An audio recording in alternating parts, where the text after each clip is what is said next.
রাহুল, আমার ডিভোর্স চাই। আমি অন্য কাউকে ভালোবাসি।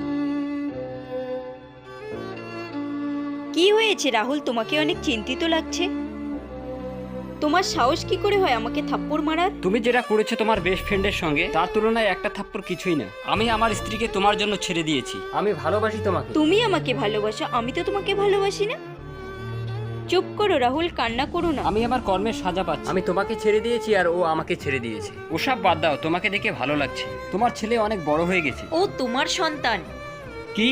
আমি আর বিয়ে করিনি, তুমি যাকে দেখেছো ও আমার ফ্রেন্ড।